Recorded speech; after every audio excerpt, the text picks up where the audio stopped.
8장 22절에서 26절까지 말씀으로 백세다의 소경의 기적에 대해서 오늘 말씀의 은혜를 나누길 원합니다. 오늘은 예수님의 40번의 기적 중에서 이제 29번째 기적의 말씀입니다. 이 29번째 기적의 말씀은 오직 마가복음에만, 다른 복음이 아닌 오직 이 마가복음에만 기록되고 있는 그런 말씀인 것을 우리가 확인할 수가 있습니다.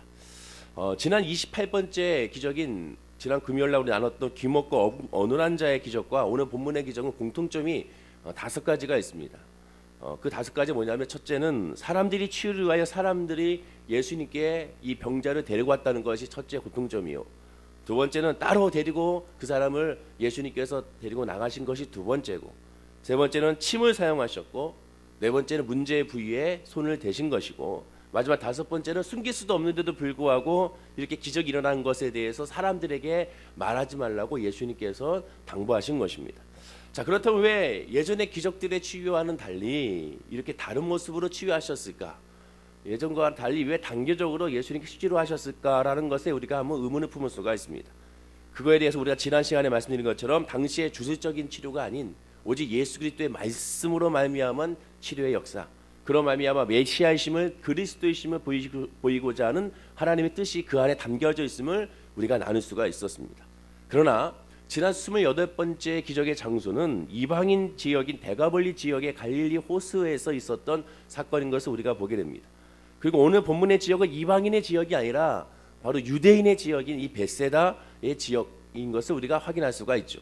벳세다 지역은요, 가장 유명한 사건이 있습니다. 떠오르는 기적이 있습니다. 그것은 바로 18번째 기적이었던 오병이어의 기적이 바로 이 벳세다 광야에서 일어났던 기적이었습니다. 5,000명이 먹고 12강주가 남는 기적이었죠. 자, 그렇다면 오늘 본문도 오늘 이 매기널 데가볼리 지역의 지역에 있는 그 기적과 마찬가지로 똑같이 하나님께서는 예수님께서 나타내고자 하는 의미가 있는 것일까? 오직 예수님의 말씀으로 치유한다는 사실을 알리고자 예수님께서 바로 똑같은 역사로 베푸신 것인가? 물론 그럴 수도 있지만, 그러나 오늘 본문의 다른 점은 이방인의 지역이 아닌 유대인의 지역이라는 것을 우리가 초점을 맞춰야 됩니다. 더욱더 오늘 본문의 말씀을 해석하기에 가장 핵심적인 포인트는 오늘 본문을 읽지 않았지만 바로 윗구절입니다. 한번 성경 말씀 볼까요? 오늘 본문의 윗구절인 21절 말씀을 우리 다 같이 한번 읽겠습니다. 21절입니다. 자, 시작. 이르시되 아직도 깨닫지 못하느냐 하시니라. 이 말씀이 있은 직후에 주신 말씀이, 일어난 말씀이 오늘 기적의 말씀인 것을 우리가 초점을 맞춰야 되는 것입니다. 따라서 항상 강조하지만 성경을 우리가 묵상할 때 전체적인 성령의 맥락을 우리가 살펴봐야 그 기적의 의미와 뜻을 더 정확하게 확인할 수가 있는 것입니다. 그 포인트가 바로 너희가 아직도 깨닫지 못하느냐, 바로 이 말씀인 것을 우리가 확인할 수가 있죠. 그럼 좀 더 우리 살펴봐야겠습니다. 마가복음 8장의 전체적인 내용은 질병이의 기적이 8장 첫 번째에 나오고요. 그 다음에 바리새인들과 이스라엘 백성들이 오직 표적만 구하는 것에 대해서 예수님께서 탄식하시는 그런 내용이 나옵니다. 우리 마가복음 8장 위에 있는 11절과 12절 말씀을 우리 다 같이 합독하겠습니다. 11절과 12절입니다. 바리새인들이 나와서 예수를 힐날하며 그를 시험하여 하늘로부터 오는 표적을 구하거늘 예수께서 마음속으로 깊이 탄식하시며 이르시되 어찌하여 이 세대가 표적을 구하느냐? 내가 진실로 너에게 이르노니 이 세대에 표적을 주지 아니하니라 하시고, 예수님께서 기적을 베푸신 이유와 목적은 생각하지 아니하고 그 기적과 표적을 통하여 예수는 그리스도임을 나타내는 것에 집중하지 아니하고 단지 그 표적과 기적 그 자체로만 즐거워하고 그것 자체로만 시험하고 있는 바리새인들과 또는 이스라엘 백성들의 모습을 통하여 예수님께서 마음 가운데 깊이 탄식하셨음을 우리가 알 수가 있게 되는 것입니다. 하물며 그 다음 구절이 또한 중요한데, 마가복음 8장 14절과 21절 좀 길긴 하지만 오늘 본문을 이해하는 데 있어서 가장 중요한 구절이니까 우리가 14절에서 21절 말씀을 다 같이 천천히 합독하겠습니다. 제자들이 떡 가져오기를 잊었음에 배에 떡 1개밖에 그들에게 없더라. 예수께서 경고하여 이르시되 삼가 바리새인들의 누룩과 헤롯의 누룩을 주의하라 하시니 제자들이 서로 수군거리기를 이는 우리에게 떡이 없음이로다 하거늘 예수께서 하시고 이르시되 너희가 어찌 떡이 없으므로 수군거리느냐? 아직도 알지 못하며 깨닫지 못하느냐? 너희 마음이 둔하냐? 너희가 눈이 있어도 보지 못하며 귀가 있어도 듣지 못하느냐? 또 기억하지 못하느냐? 내가 떡 5개를 5,000명에게 떼어줄 때 조각 몇 바구니를 거두었느냐? 이르되 12인이니라. 또 7개를 4,000명에게 떼어줄 때 저가 몇 광주를 거두었느냐 이르되 7이니이다.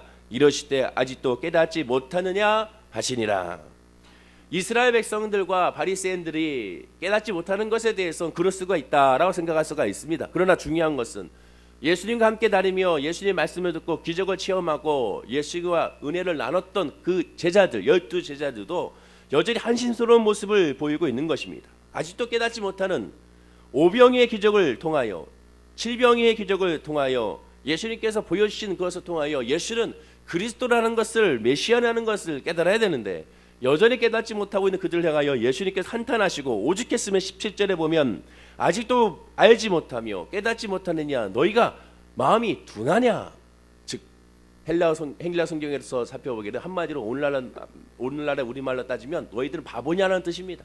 너희들이 바보냐라고 지금 말씀하고 있는 것을 보게 되는 것입니다. 여전히 예수님은 제자들이 예수님과 예수님의 사역을 깨닫지 못하고 있음에 답답해하고 있습니다. 그러던 중에 오늘 본문의 베스다에서 맹인을 만나시고 그 맹인을 치유해주는 기적을 보이게 되는 것입니다. 자, 그렇다면 오늘 베스다 이 맹인을 치료해주는 그 모습을 통하여 분명한 예수님의 메시지가 무엇인지를 우리가 확인할 수가 있습니다.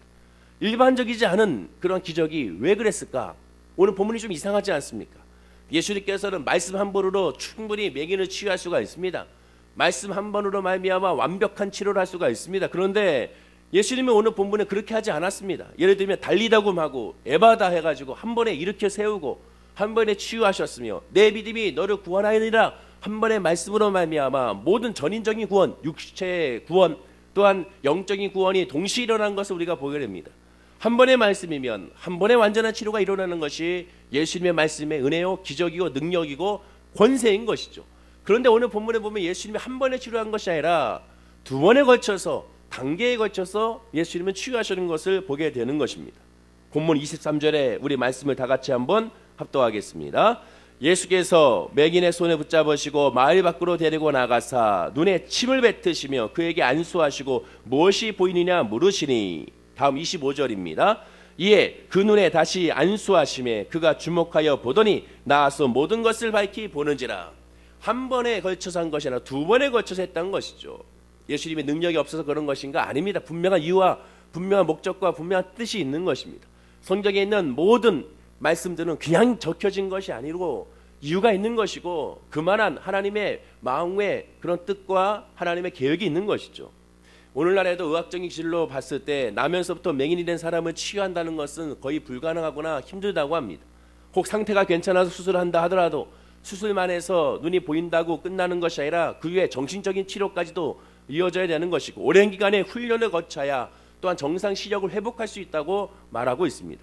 왜 그러냐면 인지 능력도 떨어지기 때문에 그 혼란이 나중에는 우울증이 되고 자살까지 이르게 된다는 것이죠. 예수님이 처음으로 안수하실 때 상황을 한번 보십시오. 23절에 보면 예수께서 맹인의 손에 붙잡으시고 마을 밖으로 데리고 나가사 눈에 침을 뱉으시며 그에게 안수하시고 무엇이 보이느냐 물으시니 라고 말씀합니다. 그러자 우리 24절 말씀을 볼까요? 24절의 말씀의 반응입니다. 시작. 쳐다보며 이르되 사람들이 보이나이다. 나무 같은 것들이 걸어가는 것을 보나이다 하거늘. 처음에는 단순히 사람 같은 물체가 움직이고 있다는 것을 알 정도였습니다. 정확하게 그 물체가 보이지 않았다는 것이죠. 희미하게 보였다는 것입니다. 사람을 나무 같은 것이라고 표현했습니다. 눈앞에 나무들이 많이 있는데 가만히 서 있는 나무와 움직이는 나무를 겨우 확인하고 구분할 수 있을 정도라고 성경은 말씀하고 있고 이 사람은 말씀하고 있습니다. 그러자 예수님이 다시 안수하셨습니다. 예수님이 안수하시자 어떤 역사가 나타나느냐? 우리 25절 말씀을 합독하겠습니다. 이에 그 눈에 다시 안수하심에 그가 주목하여 보더니 나아서 모든 것을 밝히 보는지라. 다시 안수하시자 상황이 완전히 밝아지게 되고 정확하게 이제 나무를 구분하게 되고 사람을 구분하게 되는 그러한 완전한 치료가 이루어진 것을 보게 됩니다. 이를 성경은 밝히 보는지라라고 말씀하고 있습니다. 자, 그렇다면 왜 단계적으로 치료하셨을까요? 거듭 강조하지만 예수님이 한 번에 치료하지 못하신 것인가? 아닌 것이죠. 두 번에 걸쳐 치료한 것이 분명 이유와 뜻이 있다고 말씀을 드렸습니다. 그럼 그 뜻이 무엇일까? 바로 본문 안에 답이 다 있는 것입니다. 늘 성경은 본문 안에 답이 다 있습니다. 아까 말씀드렸던 성경 읽지 않았던 바로 이 구절에 너희들이 왜 깨닫지 못하느냐? 왜 너희들이 알지 못하느냐? 바로 그 부분이 바로 이 맹인을 통한 예수님께서 그들에게 메시지와 하나님의 마음을 전달해주고 한 하나님의 뜻이었던 것이죠. 아까 말씀드린 것처럼 본문의 기적이 일어나기 전까지 마가복음 8장에 보면 이스라엘 백성들과 제자들의 영적 상태는 한마디로 완전히 예수님에 대해서 맹인이었습니다. 아무것도 보지 못하는 사람들이었습니다. 아니 보고도 그 보는 것을 깨닫지 못하는 영적인 맹인이었다는 것이죠. 모든 성도들이 다 마찬가지지 않습니까? 저도 마찬가지고 예수 믿기 전에 우리는 모두가 다 영적인 맹인이었습니다. 만물을 보기는 분명히 보고 있지만 그 보는 것이 실체와 진리가 아니었다는 것이죠. 로마서 1장 20절에 창세로부터 그의 보이지 아니하는 것들 곧 그의 영원하신 능력과 신성이 그가 만드신 만물에 분명히 보여 알려졌나니 그러므로 그들이 핑계하지 못할지니라 라고 말씀합니다. 모든 만물에 하나님을 보여주셨고 모든 사물에 하나님의 계심을 알게 하셨는데 불구하고 우리가 영적인 맹인이기 때문에 그 사물을 바라보고 예수님을 대해서 하나님에 대해서 알지 못한 그러한 존재가 바로 저와 여러분이었다는 것이죠. 그러나 예수님을 믿고 나서 그 영안의 눈이 열림으로 말미암아 모든 만물을 바라보고 천지를 창조하신 야훼 하나님을 찬양하는 것이 우리의 솔직한 심정이라는 것입니다. 우리는 늘 하나님의 창조의 질서 아래서 하나님의 은혜를 보고 있는데 불구하고 깨닫지 못하는 그런 어리석음이 우리에게 있다는 것이죠. 그래서 예수님께서 깨어서 기도하라고 말씀하신 것이 바로 그런 이유였다는 것입니다. 예수님의 제자들도 예수님의 말씀과 예수님의 기적과 예수님의 표적 그리고 예수님을 직접 보고도 그 예수님이 여전히 누구신지를 알지 못했고 왜 이러한 기적을 베푸시는지 왜 먹을 것을 주셨는지 왜 12강쥐가 남겼는지 왜 7강쥐가 남아졌는지 그것에 대해서 여전히 깨닫지 못하고 있는 그런 모습을 보였던 것입니다. 즉 이는 생물학적으로 맹인이 아니나 눈은 떠 있으나 영적으로 늘 안 보이는 맹인이었음을 그들에게 보여주셨던 것입니다. 그렇다면 이제 예수님을 믿어 하나님을 알게 되면 영적인 맹인에서 벗어나는 것인가? 그런 의미가 아니라는 것이죠. 예수님의 제자들이 바리새인들이 하나님을 모릅니까? 하나님을 압니다. 하나님의 말씀을 모를까요? 하나님의 말씀을 누구보다도 잘 압니다. 메시아에 대한 예언의 말씀을 모를까요? 잘 알고 있습니다. 너무너무 잘 알고 있기 때부터 문제였습니다. 마찬가지로 처음 예수를 믿어 하나님을 알게 된 성도의 경우도 바로 이 맹인과 같습니다. 처음 예수님을 믿어 교회 나오면 모두가 다 영안의 눈이 열려서 하나님을 온전히 믿고 하나님을 온전히 따를 수 있습니까? 그렇지가 않다라는 것입니다. 영적인 세계에 대해서 분명히 눈은 떠졌습니다. 그러나 아직도 어렴풋하다는 것이죠.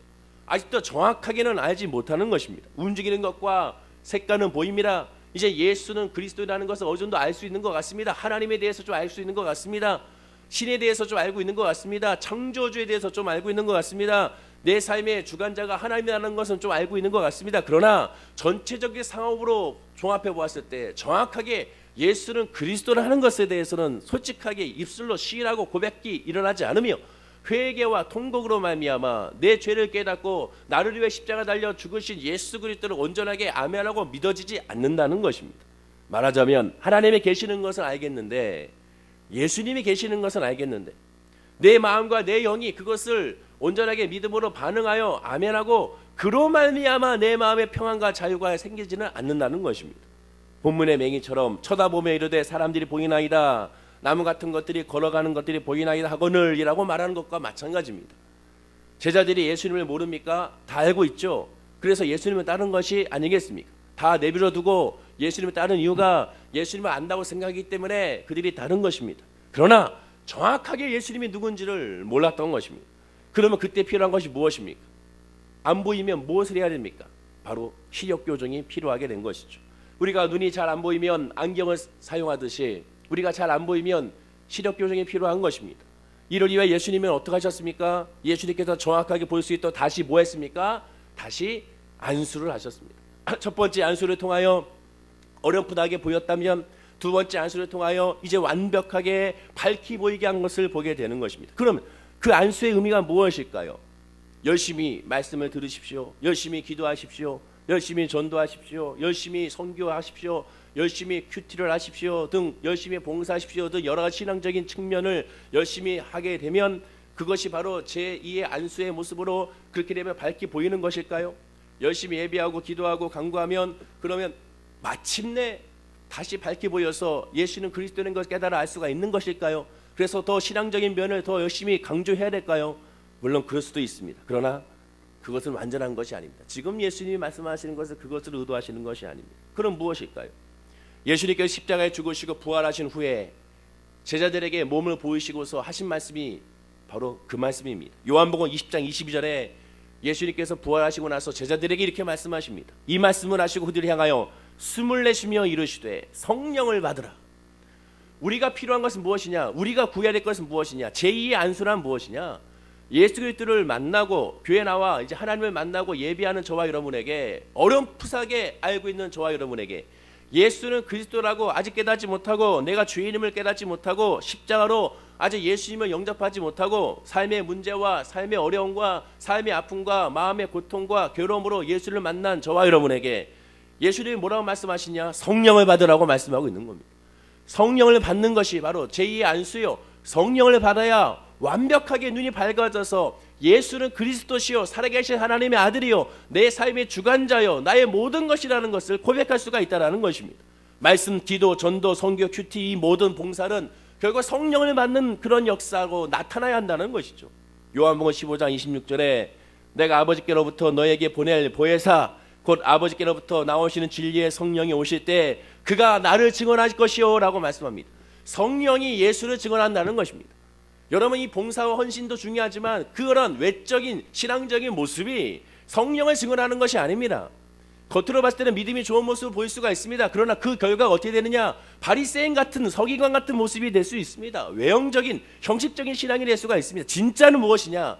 성령을 통하여 하나님 앞에 감사와 은혜로 봉사하고 헌신하고 예배하고 기도하고 큐티하며 하나님의 말씀 안에 거하는 것이, 그것이 바로 진짜 하나님의 자녀의 모습이라는 것이죠. 그것이 진짜 눈으로 밝아지는 사람의 모습입니다.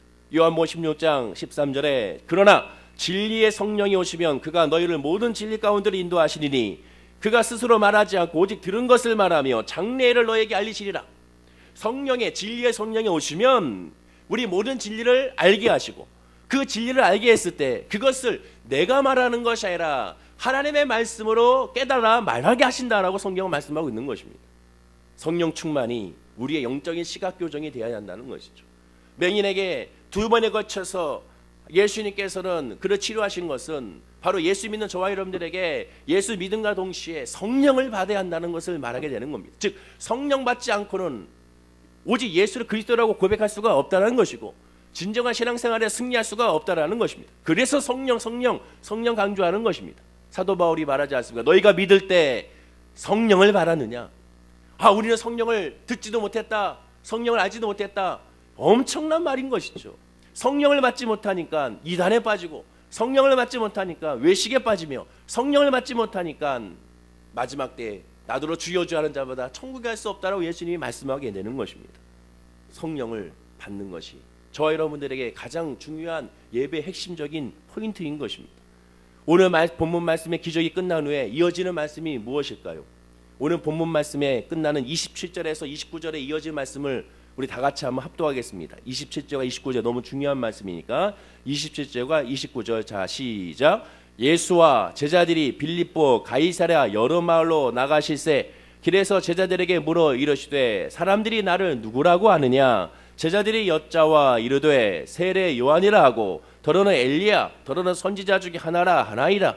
또 물으시되 너희는 나를 누구라 하느냐? 베드로가 대답하여 이르되 주는 그리스도시다 하매. 마가복음에는, 오늘 본문에는 베드로의 대답에 예수님의 반응이 없지만 마태복음 16장 16절에 베드로의 이 고백에 대한 예수님의 반응이 나옵니다.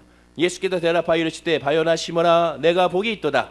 이를 내게 알게 하니는 혈육이 아니요 하늘에 계신 내 아버지 성령이시라고 말씀해주고 있게 되는 것입니다. 성령께서 알게 하셨다는 것이죠. 그렇다면 성령 충만 받으면 끝입니까?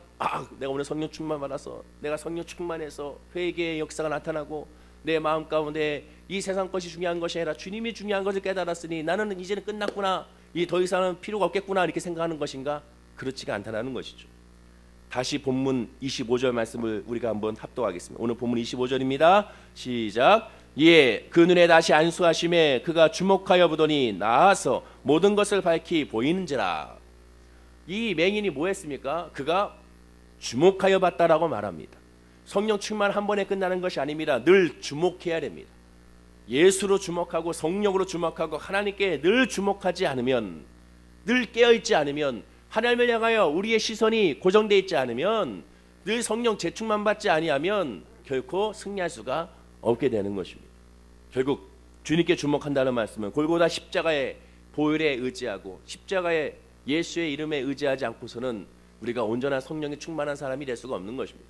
어제 성령 충만 받았다고 오늘 성령 충만 안 받아야 되느냐? 아니는 것이 지금 호흡하는 이 순간 우리는 늘 성령 충만해야 됩니다. 그래서 여러분들 항상 기도하실 때 오늘도 새벽 예배 끝나고 여러분들 직장으로 사업장으로 가정으로 돌아가실 때 주여 성령이여 나와 함께 하옵소서. 성령이여 늘 나와 함께 하옵소서. 왜? 이 세상의 공중의 권세 잡은 자가 저와 여러분들을 삼키려고 하기 때문에 그렇습니다. 성령으로 늘 깨어 하나님의 의지하게 해달라고 기도하는 것이 바로 늘 주목했을 때 밝히 보이게 되는 것입니다. 이것이 바로 오늘 29번째 기적을 일으킨 예수님의 뜻이 되게 되는 것이죠. 자, 그렇다면 이 새벽에 지금 저와 여러분들은 무엇을 주목하며 살고 있는가? 성령을 주목하고 살고 있는가? 성령 충만에 주목하고 있는가? 예수 그리스도를 바라보면서 그 은혜를 사모하며 주목하고 나가고 있는가? 우리가 한번 묵상해 봐야 되는 것입니다. 우리가 믿을 때 정말 성령을 구하고 있는가? 성령 충만을 구하고 있는가? 성령의 인도하심과 역사하심을 우리의 가정에, 우리의 교회에, 이 나라 이 민족에 있게 해달라고 우리가 간곡히 구하고 있는가? 성령이여 충만하게 임하옵소서. 오직 성령이 임하시면 너희가 권능을 받는다 하셨는데 주여 성령이 없으면 권능이 임하지 아니하오니 나에게 오늘도 성령의 충만한 하나님의 임재로 말미암아 그 성령 안에서 질병을, 성령 안에서 문제를, 성령 안에서 직장과 사업장을, 성령 안에서 가족의 관계 가운데 승리하게 해달라고 기도하는 모습이 저와 여러분이 됐을 때 온전한 성령의 은혜로 말미암아 하나님의 복과 하나님의 열매를 우리가 맛보아 알게 될 줄로 믿습니다. 기도하겠습니다.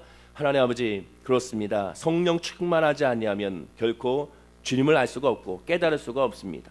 아직도 깨닫지 못하느냐라고 말씀하시는 예수님의 그 한탄은 성령 받지 못한, 예수는 그리스도를 알지 못한 제자를 향한 또는 우리를 향한 하나님의 말씀이었습니다. 우리가 그 말씀을 받아서 이제는 다시 한번 성령으로 안수함으로 말미암아 성령 충만 받아 늘 하나님과 함께 동행하고 흔들리지 아니하고 이 세상의 공중의 권세잡의 유혹에 넘어가지 아니하고 늘 믿음 안에서 승리하는 우리 모든 성도님들이 되게 하여 주시옵소서. 오늘도 새벽에 나왔사오니 주여 말씀의 은혜를, 성령의 은혜를 한없이 우리 성도님들에게 부어주셔서 오늘 하루도 그 어느 하루보다도 감사가 넘쳐나고 기적이 넘쳐나고 기쁨이 넘쳐나는 복된 하루를 살아가게 하여 주옵소서. 감사드리며 예수님의 이름으로 기도드립니다. 아멘. 연이어